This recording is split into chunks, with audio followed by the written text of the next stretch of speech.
Election तो आसपास है नहीं, फिर इतना ढमढमा करने की ज़रूरत क्या? अब इसका इलेक्शन से क्या लेना देना है? लेकिन लोग तो सोचते हैं। नहीं, सोचने वाले को तो कौन रोक सकता है?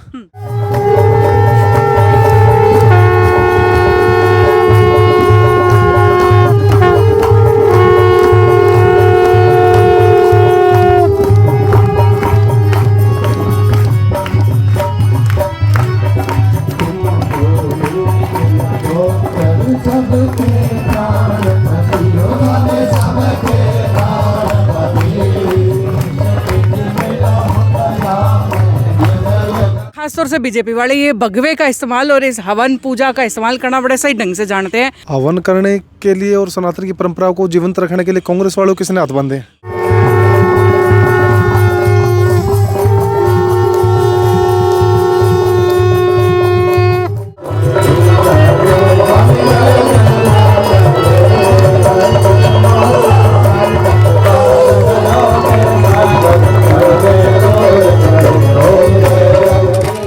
हवन कुंड और जींद की पवित्र धरती दरअसल फिलहाल जींद के अंदर मौजूद हैं, जहां पर वन नेशन वन इलेक्शन के मुहिम के साथ जोड़ कर के परंपराओं को बच्चों के अंदर ढाला जा रहा है, नई चीज़ उन्हें सिखाई जा रही है। और ये सारी चीज़ों के पीछे एफर्ट्स जो डाल रहे हैं करण जी मेरे साथ में हैं, करण प्रताप जी। सर स्वागत करती हूँ सिटी बिग न्यूज़ पर आपका। धन्यवाद अंकिता बहन। वैसे देखो कहते हैं मतलब पार्टी वाले और खासतौर से बीजेपी वाले ये भगवे का इस्तेमाल और इस हवन पूजा का इस्तेमाल करना बड़े सही ढंग से जानते हैं।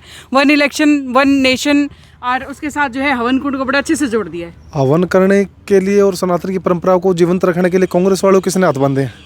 इनेलो वाले किसने हाथ बांधे? उनकी विचारधारा है, उनकी अपनी सोच है, उनके संस्कार हैं। हमारे अंदर जो संस्कार हमारे माता पिता ने डाले, हमारे गुरुजनों ने डाले, और हम तो ऐसी पार्टी के अंदर जुड़े जिसमें हम सौभाग्यशाली मानते हैं कि जहां राष्ट्र प्रथम को हमने तवज्जो देना सिखाया गया। तो वो सारी जो नियत थी हमारी, और नियत को कहीं ना कहीं हम अपना एक्सप्रेस करने का कोई तो जरिया होगा। बिल्कुल। और ये 108 कुंड आपने अपने मुंह से कहा, 108 कुंड के लिए जींद की माँ जयंती देवी की पवित्र धारा पे ये आयोजन होना हम सब के लिए बहुत सौभाग्य की बात है। और उसमें मुख्य यजमान के तौर पे मुझे रखा गया है, मेरे लिए इससे परम सौभाग्य की बात। लगातार देखते हो कि काफ़ी आस्था जो है जताते रहते हो। आज ये पहली बार नहीं है जो ऐसी जगह पर मिलना हुआ हो, लगातार 3-4 बार हम इस तरीके से मिल चुके हैं। तो ये सिर्फ ये बचपन से ही है आपके अंदर, या ये सिर्फ कहीं ना कहीं पार्टी को देखते हुए ज़्यादा जहन में आ जाती हैं चीज़ें? नहीं, ये बचपन से ही है, क्योंकि पिताजी बाल्यकाल से विद्यार्थी परिषद के छात्र नेता रहे हैं। 89 में कुरुक्षेत्र विश्वविद्यालय से उन्होंने चुनाव लड़ा था ABVP से। उसके बाद फिर मेरा भी बाल्यकाल से विद्यार्थी परिषद में एंट्री हो गई थी। तो संगठन का और माता पिता का, दादा दादी का, नाना नानी का संस्कार जो थे वो सारे समाहित। आज मैं एक चीज़ देख रही थी, मतलब तमाम जो है सफाई कर्मचारी यहाँ पर बुलाए गए। अक्सर जो है बड़ी एलीट क्लास के लोग जो है इस तरीके के बड़े हवन योगों के अंदर बैठे होते हैं। सफाई कर्मचारी आज बुलाए गए, छोटे छोटे बच्चे, बिल्कुल मैं भी देख रही थी, उनसे बातचीत आप कर रहे थे, उन्हें भगवे का महत्व सिखा रहे थे। तो उनको आगे लाने का रीज़न क्या, मतलब बच्चों को हवन यज्ञ से जोड़ने का कारण क्या? बच्चों की जहाँ तक बात है, बच्चों को तो देखिए जोड़ा जाना चाहिए, क्योंकि जो हमारे देश की पहचान है वो एक सबसे अधिक युवा आबादी वाले देश के तौर पे भी जानी जाती है जी। और ये देश की जो रीढ़ का काम करते हैं वो युवा ही करते हैं। तो मैंने हर मंच से भी कहा, capable youth is the backbone of the nation. Capable परिवारों के बच्चों की एनर्जी को सही ढंग से अगर इस्तेमाल किया जाए तो निश्चित तौर पर हम विश्व गुरु में स्थापित होंगे। और जहाँ तक बात एलाइट की आपने कही कि सफाई सहयोगियों को हमने बुलाया, देखिए वो तो वैसे ही समाज में उनका प्रबल स्थान है कि जिनकी वजह से हम सुबह जब हमारी आंख भी नहीं खुलती, जब बाहर निकलते हैं तब हमें सड़कें और गलियां साफ मिलती हैं। तो वो तो समाज में प्रबल, मेरे ख्याल से ये वो लोग हैं जिनके वजह शायद हम जी भी ना पाए, मुझे ऐसा लगता है, मेरी ऐसी सोच है। आप कल्पना कीजिए, घर के अंदर कूड़ा करकट हो तो क्या आप अतिथि को बुला सकते हैं? बिल्कुल जायज़ बात है। जींद को चुनने का कारण क्या रहा? जींद हमारा गृह जिला है। आदरणीय महाराज हरिओम जी महाराज जी हैं यज्ञ सम्राट, उनके सानिध्य में ये हमें यज्ञ कराने का सौभाग्य प्राप्त हुआ जी। और जब महाराज जी से बातचीत चर्चा चल रही थी तो वो कैथल का विषय आया था, लेकिन फिर हमने निवेदन किया जी हमारा गृह जिला तो जींद है। बिल्कुल। पिताजी नरवाण से इलेक्टेड हैं, विधायक हैं, मतलब शुद्धि अपने घर से होनी चाहिए। कलौदा हमारे बिल्कुल निश्चित तौर पे। समस्या की जो जड़ होती है अपने अंदर होती है, अगर हम अपने आप को परिवर्तित करें तो निश्चित तौर पे हम समाज को परिवर्तन करने के बाद फिर हम दोबारा कर सकते हैं। जी एक बड़ा मतलब सवाल है, सीधा सीधा पूछूंगी, ज़्यादा घुमाऊंगी नहीं। अभी पीछे आप थे नहीं तो चर्चा हो रही थी, कहते जी इलेक्शन तो आसपास है नहीं, फिर इतना ढमढमा करने की ज़रूरत क्या? अब इसका इलेक्शन से क्या लेना देना है? लेकिन लोग तो सोचते हैं। नहीं, सोचने वाले को तो कौन से रोक सकता है, सोचना और चाहिए। खासतौर से जब ये यजमान जब राजनीतिक पार्टी से संबंध अब रखते आप हो। एक बात देखिए, अब मैं आपको बताता हूँ इस पूरे कार्यक्रम का वृत्तांत। कार्यक्रम का आयोजन होना है 18 से 27 फरवरी को जींद में, एकलव्य स्टेडियम के पास हुड्डा ग्राउंड में। जी। ये स्थान निर्धारित हमने किया। हमने ये स्थान इतना बड़ा स्थान निर्धारित किया क्योंकि जितने में पंडाल लगाए इसमें, ये तो कोई और ग्राउंड भी हम ले सकते थे, बिल्कुल। मगर इतना बड़ा ग्राउंड आप देखेंगे लगभग 8 से 9-10 एकड़ का ग्राउंड है। हमने इसको इसलिए लिया क्योंकि महाराज जी से मैंने जब निवेदन किया कि महाराज जी यज्ञ तो होगा, तो क्या हम कोई सामाजिक और राष्ट्र का कोई मुद्दा रख सकते हैं, तो महाराज जी ने तुरंत इनिशिएट किया और उन्होंने कहा कि निश्चित तौर पे ऐसा होना चाहिए।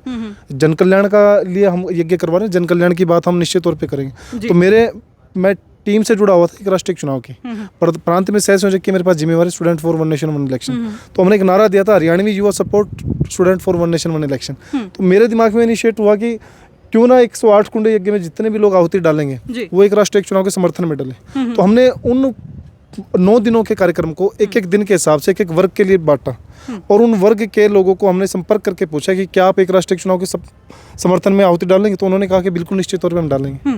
क्योंकि समाज में चर्चा तो है कि एक राष्ट्रीय चुनाव का मुद्दा सोल्व होना चाहिए, वो मुद्दा हल होना चाहिए, मगर खुल करके जब तक हम उसको कहते हैं ना कि अंदर से नहीं खुले देंगे तो अंदर से बात निकल करके नहीं आते।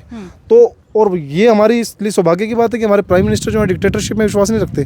वो कहते हैं कि जनता के सरोकार के लिए जो हम योजनाएं लागू करें वो जनता के विचार से निकल करके आनी चाहिए, जनता की डिमांड से आनी चाहिए, ना कि हम डिक्टेटरशिप के माध्यम से पूर्व की सरकारें जो करती आई थी उनको लागू करने में थोपती थी, उन चीज़ों में हम विश्वास नहीं करते। तो एक राष्ट्रीय चुनाव के लिए हम चाहते तो हम संसद में पारित करवा सकते हैं, हमारे पास आंकड़ा है इंडिया के पास, सभी सहयोगी दलों ने उनको समर्थन भी दे रखा है।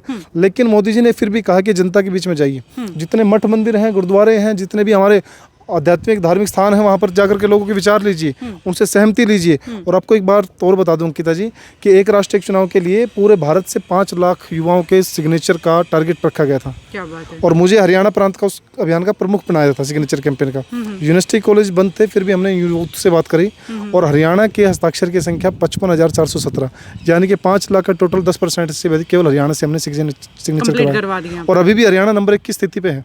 अच्छा जी। और मेरे ख्याल से ये स्थिति आगे भी यूं ही और बनी दूसरा अभी 108 कुंड यज्ञ में मैंने कहा कि 18 तारीख को महिलाएं आई कलश यात्रा में, 19 तारीख को हमारे खाप और किसान नेता आए, खापों के प्रधान और किसान नेता आए, 20 तारीख को हमारे कल स्टूडेंट्स आए थे, आज फिर हमारे सफाई कर्मचारी और कुछ स्कूल रह गए थे, उनको पता लगा कि स्टूडेंट्स वाला दिन निकल गया, उन्होंने कहा जी हम आज भेज सकते हैं, मैं कहा जी भेजिए। तो वो बच्चे आए, आज आपने देखा डीएवी स्कूल के बच्चे, लगाव भी आपका खास तौर से दिखा, धर्मदेव विद्यार्थी जी ने भेजा। देखिए बच्चों से लगाव, तो बच्चे ही तो हमारी खेती है। अब किसान जो है बीज बो देता है खेत में, तो उसकी बार बार रखवाली करने क्यों जाता है, क्योंकि उसे पता है कि यही पौधा बड़ा होकर के हमारा पेड़ बनेगा और हमारा पेट भरेगा। बिल्कुल। तो वो बच्चे ही हमारी खेती है इस देश की, वही कल को युवा बनेंगे, युवा बनने के बाद फिर वो देश के काम आएंगे। जी। आगे आने वाले तमाम दिनों के लिए क्या भूमिका रखी गई है, क्या आगे की प्लानिंग रहने वाली है? 18 से 27 के बीच में प्रत्येक दिन एक वर्ग आएगा, जैसे मैंने बताया 18 को महिलाएं आई, 19 को खाप और किसान नेता आए, उसके बाद 20 को स्टूडेंट्स आए, आज 21 को सफाई हमारे सहयोगी आए, कल 21 को अधिवक्ता परिषद के लोग आएंगे, 23 को हमारे डॉक्टर्स आएंगे, 24 को हमारे व्यापारी वर्ग के लोग आएंगे, 25 को हमारे कलाकार, 24 को कलाकार पत्रकार और हमारे जो है उत्कृष्ट खिलाड़ी आएंगे जो नेशनल इंटरनेशनल अपने हरियाणा का नाम रोशन जिन्होंने किया। उसके बाद 25 को फिर हमारा व्यापारी प्रकोष्ठ का लोग रहेंगे, 26 को फिर संत समाज के लोग रहेंगे और 27 को अंतिम दिन एक बहुत बड़ा आयोजन। और आप ये कह सकते हैं कि एक राष्ट्रीय चुनाव के समर्थन में कश्मीर से कन्याकुमारी तक इतना बड़ा आयोजन कभी हो भी नहीं सकता और हुआ भी नहीं होगा। एक राष्ट्रीय चुनाव के समर्थन में हजारों की संख्या में युवा साथी मिलकर के भगवा टोपियाँ पहन करके यहाँ पे भारत माता का मानचित्र बनाएंगे मानव श्रृंखला से जी, और उसके बीच में एक राष्ट्रीय चुनाव मानव श्रृंखला से ही दिखा जाएगा। क्या बात है, बड़ा अनोखा वो दृश्य होने वाला है। वैसे आज मैं अंदर जब आप कवरेज के लिए आओ तो ड्रोन लेके आना अपना, बिल्कुल लेकर के आएंगे। और आज मैं देख रही थी यहाँ मतलब इस गेट से अंदर की तरफ जब एंट्री करनी है तो एक जो नियम लगा दिया कि बिना धोती के आप अंदर एंटर नहीं कर सकते हैं जींस पहन करके। ये स्पेशल एक रूल रेगुलेशन का कारण क्या? हमारी परंपराएं हैं, हमें उनको जीवंत रखना की जिम्मेवारी भी हमारी बनती है। तो मैंने कहा ना कि परिवर्तन अपने आप से होना चाहिए, तो आज हम अपने आप को परिवर्तित करेंगे तभी तो समाज को परिवर्तन का नारा दे पाएंगे। बिल्कुल, तो ये होना चाहिए, हमारी परंपराएं हैं और क्यों नहीं होना चाहिए। तो शुरुआत आपने खुद से कर दी है और अब लोग जुड़ रहे हैं और उम्मीदें फिर आगे बढ़ते जाएंगे। देखिए, लोगों को जोड़ने के विषय से हमने कार्यक्रम नहीं किया, हमने कहा कि बच्चों के अंदर समाज के प्रत्येक वर्ग में वो संस्कार जाने जी। चाहिए, जिसकी आज भारी मात्रा में हम कमी देखने को मिलती है, क्योंकि वेस्टर्न कल्चर इतना हैवी हो चुका है, कंटेंट्स की इतनी हैवी बम्बार्डमेंट से आज हमारे माइंड पे, हमारा माइंड जो है वो मेमोरी लॉस की तरफ प्रोसेस करना बंद हो गया, मेमोरी लॉस की तरफ हमारा बच्चा आज बढ़ रहा है। तो ऐसे युवाओं को आज जब मंत्रोच्चारण के बीच बैठते तो आध्यात्मिक और धार्मिक शक्ति का तो सृजन होता ही है, साथ साथ आप देखिए 108 कुंड 9 दिन लगातार 3 टाइम जलेंगे, और इससे जो ऊर्जा पैदा होगी, जो ऑक्सीजन पैदा होगी, ना ही मैं इसको नरवाना लेके जाने वाला हूँ, ना ही महाराज जी इसको मणिकूट पर्वत पे लेके जाने वाले हैं, वो ऑक्सीजन हमारे जींद वासियों के, हमारे जींद के यजमानों के काम आएगी। हम आज बच्चों को संस्कार के रूप में देते हैं कि हमारे जायदाद कितने दिए, किले कितने दिए विरासत में, मगर किले से की गिनती भूल जाते हैं। किले से सांस नहीं लिया जाएगा, सांस तो ऑक्सीजन से मिलेगा। बिल्कुल। और ऑक्सीजन की कमी की वजह से आज आप देखिए क्लाइमेट एक्सचेंज कितना जल्दी हो रहा है। महाराज जी हर प्रतिदिन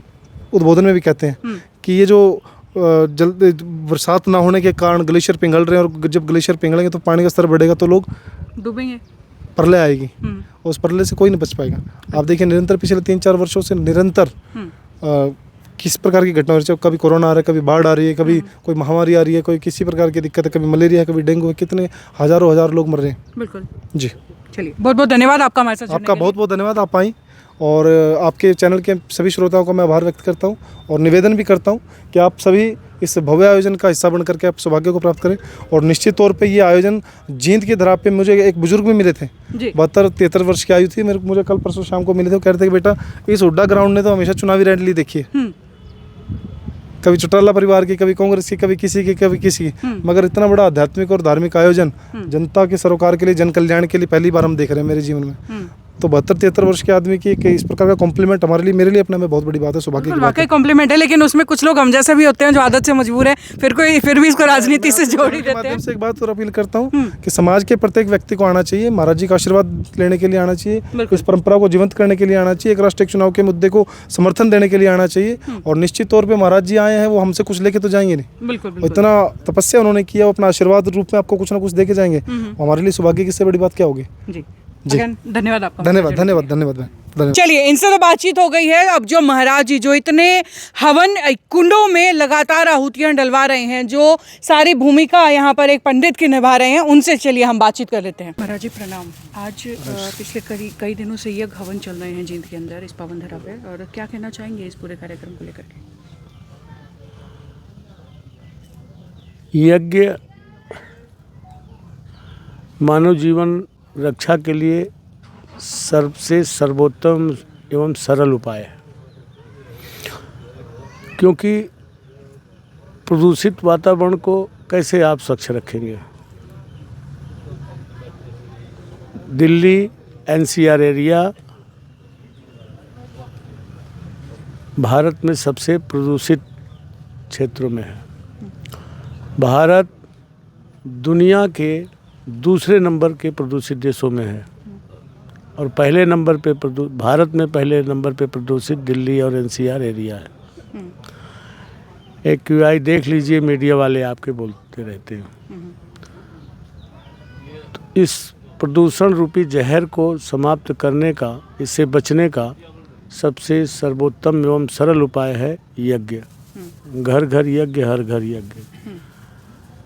इसी उद्देश्य से जींद में 18 से 27 तक कार्यक्रम चल रहा है।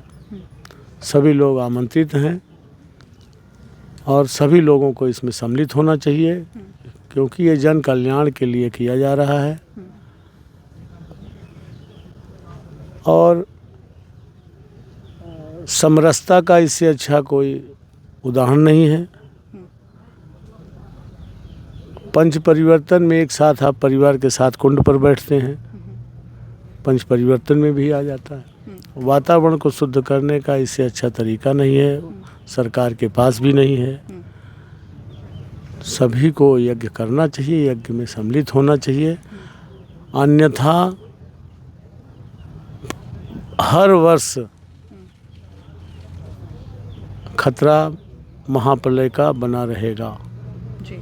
आज एक चीज़ देखने को मिली कि बच्चे, छोटे बच्चे और युवा पीढ़ी खासतौर से जो हमारी परंपराओं से पीछे हटती चली जा रही है, उन्हें जोड़ने की खासतौर से कोशिश की गई है और शायद एक अच्छी चीज़ है। बिल्कुल अच्छी चीज़ है, क्योंकि ज़रूरत युवाओं में, बच्चों में है, उनका भविष्य है। और ये प्रदूषण, इससे को भी, जब वातावरण ही प्रदूषित रहेगा तो आपका विचार ही कितना शुद्ध होगा। इसीलिए तो कहा जा रहा है कि अपने अपने घरों पर हवन करें और वातावरण को अपने घर के शुद्ध करें, अच्छे विचार उत्पन्न होंगे, अच्छा कार्य होगा। तो बच्चों को इसलिए विशेष रूप से संस्कार दिया जा रहा है, जिससे युवा, बच्चे, इनका भविष्य है और आने वाला भविष्य, अगर पर्यावरण का कोई उपाय नहीं किया गया, प्रदूषण का उपाय नहीं किया गया, तो इनका भविष्य खतरे में आ जाएगा। इसलिए ये संस्कार जानना जरूरी है। गीता का ज्ञान है, गीता के ज्ञान में ही मानव कर्म यज्ञ कर्म है प्रथम। तो मानव जीवन रक्षा के लिए यज्ञ बहुत ज़रूरी है। इसलिए सभी जिनमें सम्मिलित होकर के 27 को पूर्णाहुति है, 26 को धर्म संसद भी है, इस तरह 27 तक चलेगा। सभी लोग यज्ञ में सम्मिलित होकर के यज्ञ का भाग लें और वातावरण को शुद्ध करके मानव जीवन को सुरक्षित, अपने जीवन को सुरक्षित करें, प्रदेश को सुरक्षित करें, राष्ट्र को सुरक्षित करें। तो भाई ये तस्वीरें यहीं तक, आगे भी सिलसिला लगातार जारी रहेगा। देखते रहिए सिटी बिग न्यूज़। नमस्कार।